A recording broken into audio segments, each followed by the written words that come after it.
और वो ये कि हम मुल्क में अमन व अमान और शांति के साथ अपनी शादियों को कैसे आसान बना दें और हमारी जो बच्चियाँ और बहनें 30, 35, 40 और 50 को पहुँच रही हैं, उनके निकाह नहीं हो रहे, उसमें कौन सी हर्डल्स हैं, कौन सी दिक्कतें और परेशानियाँ हैं।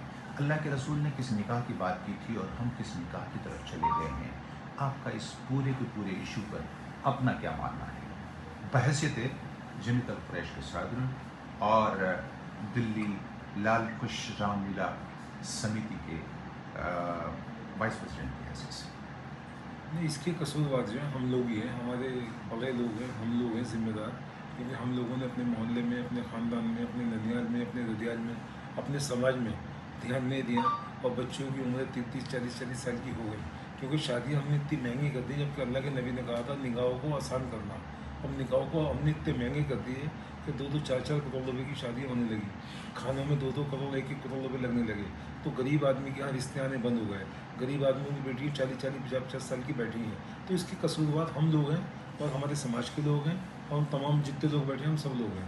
तो आज ये हमने जो बीड़ा उठाया है हमारे साथियों ने, इसरार भाई ने, सलीम भाई ने, आप लोगों ने, तो हम आपके शुक्रगुजार हैं। मुस्तफ़ा कुरैशी साहब बैठे हैं। तो ये जो बीड़ा उठाया है तो बहुत अच्छा बीड़ा उठाया है ये वाला कि आसान शादियाँ करें, आसान निकाह करें। और जो इन्होंने एक लिमिटेड एक खाना रखा है, 3 रंग का खाना रखा गया है, 4 रंग का लोकल फ्रूट रखा गया है, एक ठंडा रखा गया है, एक चाय की कॉफ़ी सर्दी में रखी गई है। तो उसकी वजह से लोगों को काफ़ी लाखों रुपए का फ़ायदा हो रहा है और उस दौरान में निकाह भी बहुत ज़्यादा हुए तो 3-4 महीने के अंदर अंदर। तो तमाम लोगों का मैं शुक्रगुजार हूँ जो लोग इसमें पार्ट अदा कर रहे हैं और जो उसमें योगदान दे रहे हैं और जो अपना टाइम वक्त ख़राब करके और समाज की खिदमत कर रहे हैं, अल्लाह के नबी की मखलूक की खिदमत कर रहे हैं। तो मैं तमाम लोगों का उनका शुक्रगुजार हूँ और जो लोग इस पर अमल कर रहे हैं उनका भी बहुत शुक्रगुजार हूँ। अभी बहुत बहुत बड़ी शादी हुई है हमारे समाज के अंदर, सब ने वही जो समाज ने एक बात तय कर रखी थी उसी तरीके से उन्होंने शादियाँ की हैं, उसका पूरा पालन किया है। तो मैं उनका भी बहुत शुक्रगुजार हूँ और आप लोगों का भी शुक्रगुजार हूँ। जमीयतुल कुरैश ऑल इंडिया जो 100 साल पुरानी बनी हुई है, उसकी भी जिम्मेदार लोग हमारे बढ़ चढ़ के हिस्सा ले रहे हैं। तमाम लोगों का कहना यही है कि किसी भी सूरत से निकाहों को आसान करो। ये जो हमारी बेटी है मतलब 35-35 साल की, 40-40 साल की, 50-50 साल की हो रही है, इनके निकाह कराओ। इससे बड़ा सवाब का काम कोई नहीं हो सकता दुनिया के अंदर। और ये दहेज पे, इस पर बिल्कुल पाबंदियाँ लगाओ। कैश पैसे दिए जा रहे हैं, दहेज दिया जा रहा है, सोना किलो किलो के हिसाब से दिया जा रहा है, तो इस पर पाबंदियाँ लगाओ। जो बच्ची का एक सरन एक हिस्सा बनता है बाप की प्रॉपर्टी के अंदर, वो हिस्सा प्रॉपर्टी में से या कैश में से देना चाहिए हमें, क्योंकि कब्र में उतरते के साथ ही उसका हमें हिसाब देना पड़ेगा। ये जो हम लाखों करोड़ों रुपये शादियों में लगा रहे हैं, इसके हम गुनाह में भी शामिल हो रहे हैं और इसकी पकड़ भी अल्लाह के हमारी रहेगी।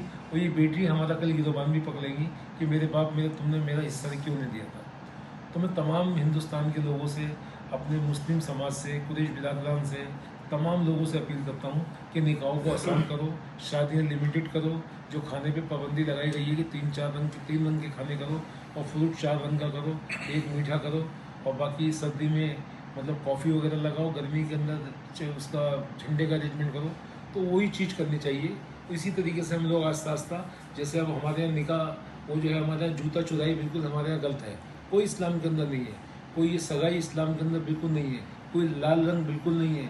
ये जो हमारे यहाँ ये गांठें होती हैं बिल्कुल नहीं है। तो तमाम इन चीज़ों को हमें ख़त्म करना पड़ेगा। जो दूसरे लोगों की चीज़ हमने अपना ली है, इस करके हम लोग परेशान हो रहे हैं, हर जगह हमें नुकसान पहुँच रहा है और हमारे घरों में बरकतें ख़त्म हो रही हैं कि हमने इस्लाम मजहब को छोड़ कर दूसरों की चीज़ें अपना ली है। कि जूता चुराई के पैसे दो, घर में लड़के 100 लड़के घुस जाते हैं लड़की वालों के यहाँ और बेपर्दगी होती है, उनकी फ़ोटोग्राफी होती है, लड़के और लड़कियाँ आँखें मिलाते हैं, एक दूसरे को देखते हैं। तो ये सारे हमने जूता चुराई का काम हो, चाहे लाल रंग का हो, चाहे लड़के का रिश्ता हो गया कहीं भी कब्रिस्तान में मिल गया, उसको लाख रुपये दे दिए, 50,000 रुपये दे दिए, ये सख्त गुनाह है। इस्लाम के अंदर बेटी वाले का बहुत बड़ा एहसान है जो अपनी बेटी को पैदा कराया, उसको पढ़ाया, उसको कुरान शरीफ पढ़ाया, उसको मौलाना का कोर्स, उसका आलिम का कोर्स कराया, उसके बाद दुनिया की पढ़ाई पढ़वाई है, इंग्लिश भी पढ़वाई है, उर्दू भी पढ़वाई है, हिंदी भी पढ़वाई है, कुरान शरीफ भी पढ़वाया है। तो बेटी वाले का इस्लाम के अंदर बहुत बड़ा एहसान है। हम लोग हिंदुस्तान के लोग क्या समझते हैं कि हम बेटे वाले हैं, हमारा एहसान है लड़की लेके जा रहे हैं। ये सोचना भी एक बहुत बड़ा गुनाह है और एक तरीके से दोजख में जाना है ये सोच कर भी कि हम बेटे वाले हैं। जिसने लड़की दी है उसने सब कुछ दे दिया, उसने अपने दिल का टुकड़ा दे दिया, तो उसके आगे एक गिलास पानी पीना भी ये सोच कर के मैं बेटे वाला हूँ, मेरा अधिकार है, तो समझो गुनाह है। एक इस्लाम के तरीके से आप पूरा दस्तरखान लगा सकते हो, पूरे खाना खिला सकते हो उनको, सब कुछ कर सकते हो, हदिया भी दे सकते हो, पर एक बेटे वाला बन के लेना सख्त गुनाह है। ठीक है। मेहरबान कुरैशी साहब, आपका ये पूरे का पूरा प्रोग्राम तो बहुत उम्दा है और इसको सुनने के बाद ऐसा लगता है कि शायद अगले कुछ सालों में हमारा मुल्क जो है वो अमन और शांति का और मोहब्बतों का गहवारा बन जाएगा और बरकतों की नुज़ूल हम होते हुए देखेंगे, उतरता हुआ देखेंगे। लेकिन इसको इम्प्लीमेंट करने के लिए आपके पास स्ट्रेटजी क्या है, नहीं ये तरीक़ाकार क्या है? ये तरीक़ाकार ये जिस तरीके से हम लोग समाज के लोगों को इकट्ठा करा हम लोगों ने, और समाज के जिम्मेदार लोग हैं, सलीम भाई हैं, भाई हमारे इस्ताद भाई हैं, तमाम लोग, हाजी सलाउद्दीन साहब हैं, सिराजुद्दीन कुरैशी हैं, जमीयतुल कुरैश के जो सदर हैं, हम समय समय पे हफ्ते में 2 दिन में 4 दिन में मीटिंगें कर रहे हैं एक दूसरे के यहाँ जाकर, और उस पर लोग अमल कर रहे हैं। और यही काम है कि हमारा कि हम टाइम निकाल के और इस काम को अगर करेंगे, कोशिश करेंगे, तो हमें उम्मीद है कि बहुत जल्दी जो हमारी कुंवारी बेटियाँ बैठी हैं, 40 साल की हों, चाहे 30 साल की हों, चाहे 20 साल की हों, बहुत जल्दी इनके निकाह अल्लाह में आसान करेगा और काफ़ी हमारे अंदर खुशहाली आएगी। क्यों खुशहाली आएगी? जब अल्लाह के नबी के तरीके से, इस्लाम के तरीके से हम काम करेंगे तो इंशाअल्लाह अल्लाह की खैर भी होगी, बरकत भी होगी। ठीक।